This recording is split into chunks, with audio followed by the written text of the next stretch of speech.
चलना है मुश्किल तो जल्दी ही सही, आंखों के किनारों में बहाने ही सही, हम चले बहारों में गुनगुनाती राहों में, धड़कने भी तेज है अब क्या करें, वक्त है तो जीने दे, दर्द है तो सीने दे, ख्वाहिशें अनजान है अब क्या करें। হাই, আশা করি তোমরা সবাই ভালো আছো। আমি আমার আগের ভিডিওটিতে সাউথ গোয়ার ব্যাপারে ডিটেলস দিয়েছিলাম, যেখানে আমরা সাউথ গোয়াতে 2 দিন 1 রাত্রি কাটিয়েছি। এখন আমরা এসেছি নর্থ গোয়াতে। এখানে আমরা 3 দিন আর 2 রাত্রি কাটিয়েছিলাম। তো এই নর্থ গোয়ার ব্যাপারেই পুরো ডিটেলস, আমরা কোথায় ঘুরেছি সেই ডিটেলস নিয়েই আমার এই নর্থ গোয়ার ভিডিওটি। আমরা নর্থ গোয়াতে রয়েছি। এখান থেকে আমরা এখন চলেছি ছাপড়া ফোর্টের দিকে। তো ছাপড়া ফোর্টেই দিল চাহতা হ্যায় মুভি শুটিং হয়েছিল।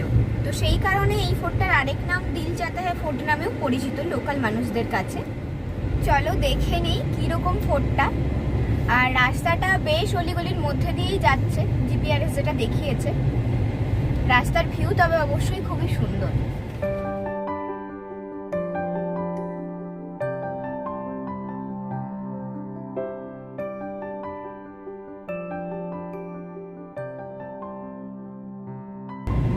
রাস্তার দুই ধারেই প্রচুর নারকেল গাছ আর দূরে পাহাড় দেখা যাচ্ছে।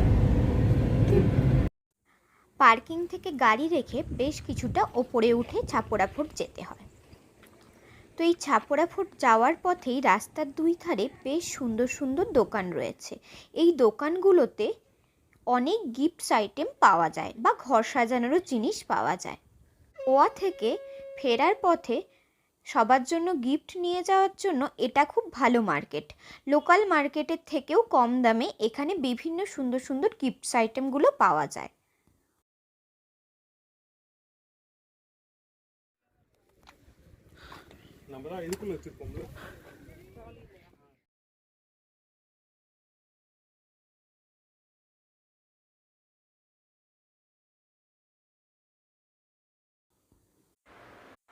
ষোলোশো খ্রিস্টাব্দের শেষের দিক থেকে 1700 খ্রিস্টাব্দ পর্যন্ত এই ফোর্টটি বারবার হাত বদল হয়েছে মারাঠা এবং পর্তুগিজদের মধ্যে।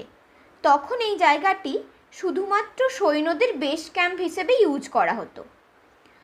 পরবর্তীকালে মহারাজা অফ সাওনওয়ারি উনি এই ফোর্টটিকে রিনোভেট করেন।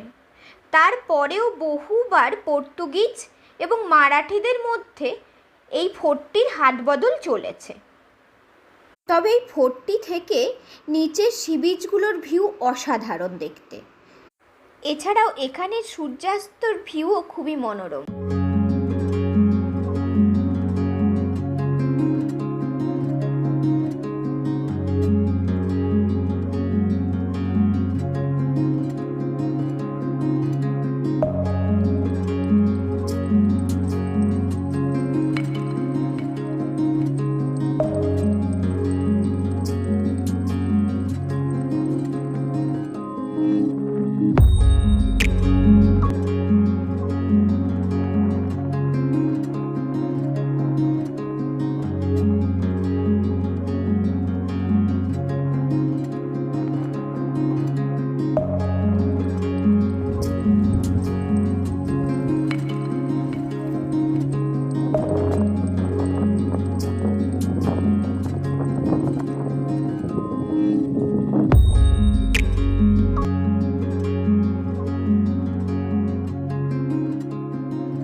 এখান থেকে ভিউটা ঠিক এইরকম নিচের সমুদ্রের।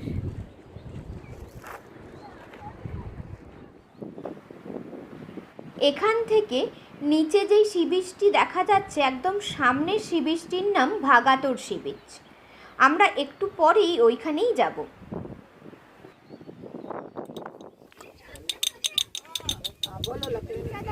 থেকে যে নিচে বীচটা দেখা যায় এটাই সেই বীচ।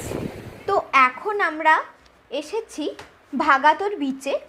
এখান থেকে দেখাই যাচ্ছে ডান দিকে ছাপড়া ফোর্টটি, একটু আগে আমরা যেখানে ছিলাম। তো আমরা নর্থ গোয়াতে এসে প্রথমে যেটা করেছি সেটা হচ্ছে এখান থেকে একটা কার রেন্টে নিয়েছি। এখানে কার বা স্কুটি রেন্টে পাওয়া যায় ডে বেসিস। এছাড়াও এখানে বেশ কিছু ট্রাভেল এজেন্সি রয়েছে, যারা ট্রাভেলার বাস বা পার্সোনাল কারের মাধ্যমে প্যাকেজ সিস্টেমে নর্থ গোয়া ও সাউথ গোয়ার বিভিন্ন জায়গাগুলো ঘুরে দেখায়। এছাড়াও এদের কাছেই পাওয়া যায় বিভিন্ন ওয়াটার স্পোর্টস অ্যাক্টিভিটিগুলোর প্যাকেজ, স্কুবা ডাইভিং প্যাকেজ বা আদার ওয়াটার অ্যাক্টিভিটিস প্যাকেজ। এখন আমরা রয়েছি অঞ্জনা বিচে। নর্থ গোয়ার যে সমস্ত বড় বড় বিচগুলি রয়েছে এটি তার মধ্যে আরেকটি। এখানে বিভিন্ন ধরনের ওয়াটার স্পোর্টস অ্যাক্টিভিটি হয়, তো চাইলে কেউ এখান থেকে ওয়াটার স্পোর্টস অ্যাক্টিভিটিসগুলো করতে পারে।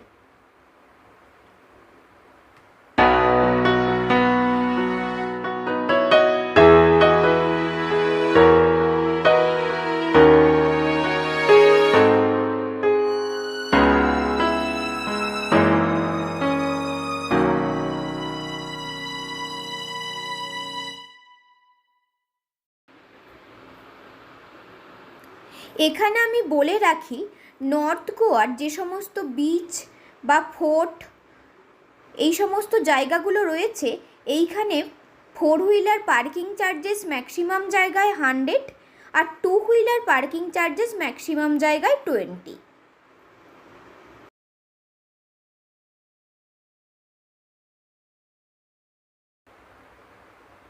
এখন আমরা এসে পৌঁছেছি বাঘা বিচে।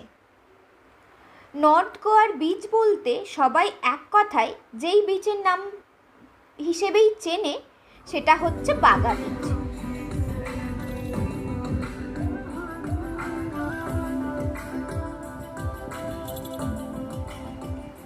তো এই বাঘা বিচের সূর্যাস্তটা খুবই সুন্দর, আর স্পেশালি বিকেলের দিক থেকেই এইখানে বিচগুলি এত সুন্দর করে সাজিয়ে ফেলা হয়, আর তার সাথে বিভিন্ন বারকাম রেস্টুরেন্টগুলো থেকে বা হোটেলগুলোতে পার্টি চলতে থাকে।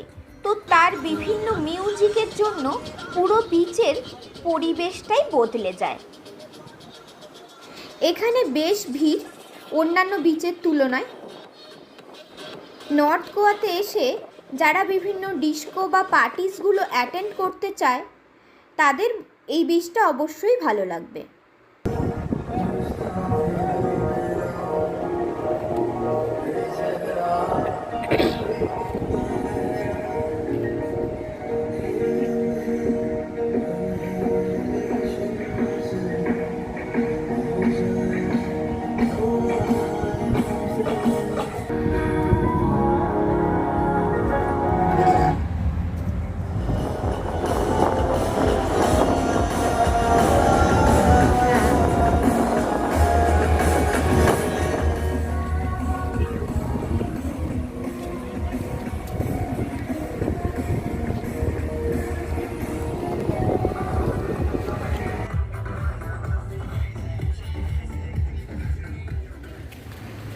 তবে আমরা পরের দিন এসেছি, তাই আমরা বাইরে থেকে পার্কিংয়ে গাড়ি রেখেই কালিংকুট্টে বিচে ঢুকছি।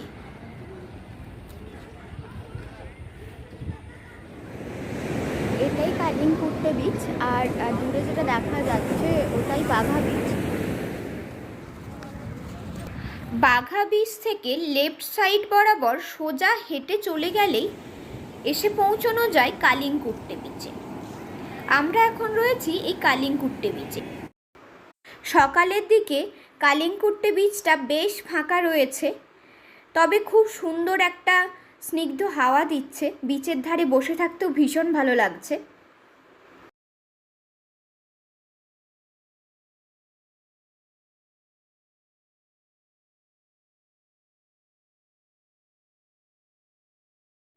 নর্থ গোয়ার ম্যাক্সিমাম হোটেলেই বার কাম রেস্টুরেন্ট ও সুইমিং পুল থাকে, তো চাইলে কেউ সুইমিং পুলেও অনেকটা টাইম কাটিয়ে দিতে পারবে।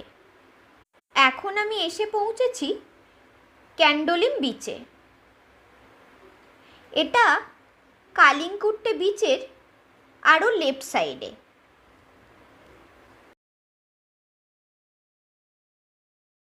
এটাই ক্যান্ডোলিম বিচ।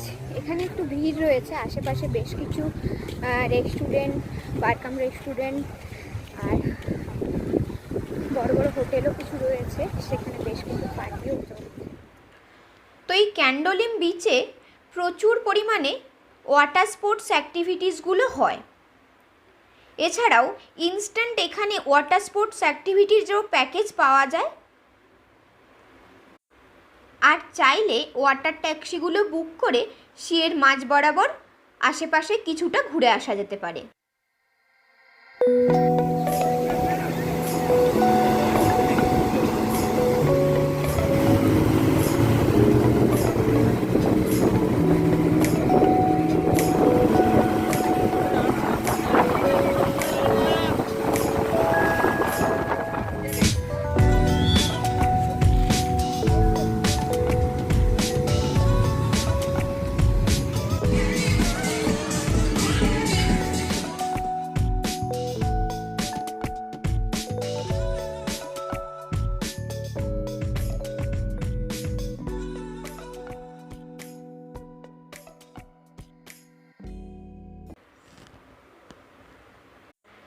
এখন আমরা এসে পৌঁছেছি সিনকুইরিম বিচে।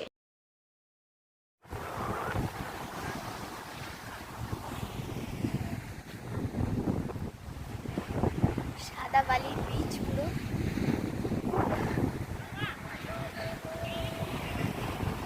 ফাঁকা ফাঁকা, খুব সুন্দর দেখতে লাগছে। এই বিচটা নর্থ গোয়ার যে সমস্ত বিচগুলো ঘুরলাম তার থেকে অনেকটাই আলাদা। যেহেতু এখানে কোনো ওয়াটার স্পোর্টস অ্যাক্টিভিটিসগুলো হচ্ছে না, তো সেই কারণে কিছুটা এখানকার জল সাউথ গোয়ার মতোই সি গ্রিন। তোমরা দেখতেই পাচ্ছ জলটা কতটা সুন্দর এবং পরিষ্কার। এইখানে বসে সত্যিই অনেকটা সময় কাটিয়ে দেওয়া যায়, এবং কেউ বিচে নামতে চাইলে এইখানের বিচটা আমার মনে হয় আদর্শ, কারণ এইখানের বিচের জলটাও খুব পরিষ্কার আর বেশ ফাঁকা ফাঁকা রয়েছে। তবে পার্সোনালি আমার নর্থ গোয়ার সমস্ত বিচগুলোর থেকে এই বিচটাই বেশি সুন্দর লাগলো। আর এর ঠিক বাঁদিকেই রয়েছে আগাডা ফোর্ট, যেখানে আমরা একটু পরেই যাব। এখন আমরা আগাডা ফোর্টের দিকেই চলেছি।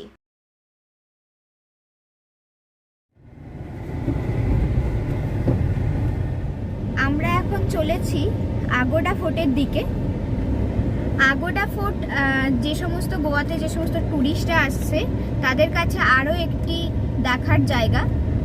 দেখা যাক কেমন লাগে আগোডা ফোর্টটি। চলো, রাস্তাটা খুবই সুন্দর, দুদিকে গাছ আর কিছুটা পাহাড়ি রাস্তার ওপর দিয়েই যেতে হচ্ছে। আগোডা ফোর্ট যাওয়ার পথে রাস্তায় কিছু ছবি তুললাম, আর রাস্তাটা এত সুন্দর, কিছুটা আমাদের ওয়েস্ট বেঙ্গলে পুরুলিয়ার দিকে রাস্তার মতো, পুরোটাই টানা এইভাবে চলে গেছে।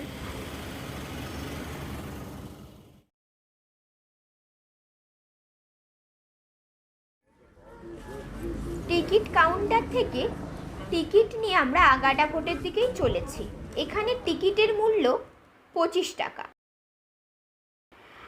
আগাডা ফোর্টের বেশ কিছু অংশ আগে সেন্ট্রাল জেল হিসেবে ব্যবহার করা হতো, তোমরা দেখতেই পাচ্ছ। সেই কারণে ফোর্টটির সাইডে বেশ কিছুটা গর্ত করা রয়েছে, যাতে ওপর থেকে কোনোভাবেই কেউ পালাতে না পারে। শোনা যায় ব্রিটিশ আমলে এখানে ফ্রিডম ফাইটারদেরকে বন্দি করে রাখা হতো। এখন ফোর্টটির ভেতরে কিন্তু ঢুকতে দেয় না, অ্যাকচুয়ালি ফোর্টের ওপরের যে ফাঁকা অংশ রয়েছে সেইখানেই শুধুমাত্র ঢোকার অনুমতি রয়েছে। ফোর্টের নিচে যেহেতু আমাদের ঢোকার অনুমতি নেই, তাই আমরা ফোর্টের ওপরেই এসে পৌঁছেছি। এইখানে লাইট হাউস দেখতে পাওয়া যাচ্ছে। এই লাইট হাউসটি এতটাই পুরনো যে এর সেভাবে কোনো হিস্ট্রি খুঁজে পাওয়া যায়নি। এই কথাটাই ফোর্টের মধ্যে লেখা ছিল, লাইট হাউসের কাছেই। এই ফোর্টটি থেকেও নিচে সমুদ্র দেখা যাচ্ছে। নর্থ গোয়াতে মোটামুটি আমরা এই 6টা বিচ ও 2টো ফোর্টই ঘুরেছিলাম। এখানে ঘোরার মতো আরও বেশ কিছু চার্চ ও আরও বেশ কয়েকটি বিচ রয়েছে।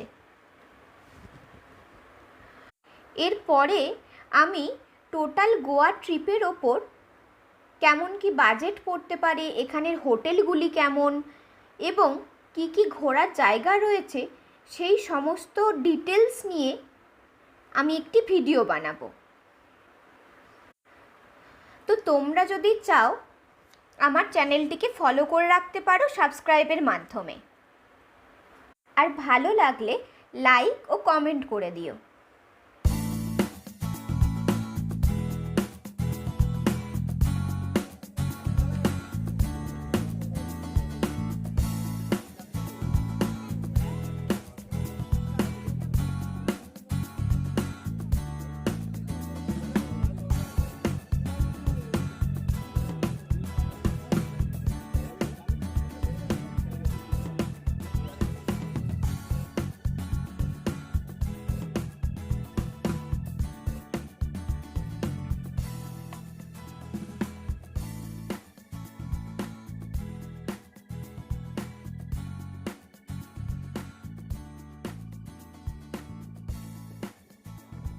আশা করি আমার নর্থ গোয়া ও সাউথ গোয়ার ভিডিও দুটি দেখার পরে তোমরা একটা ক্লিয়ারলি গোয়ার ট্রিপের প্ল্যান করতে পারবে খুব ইজিলি।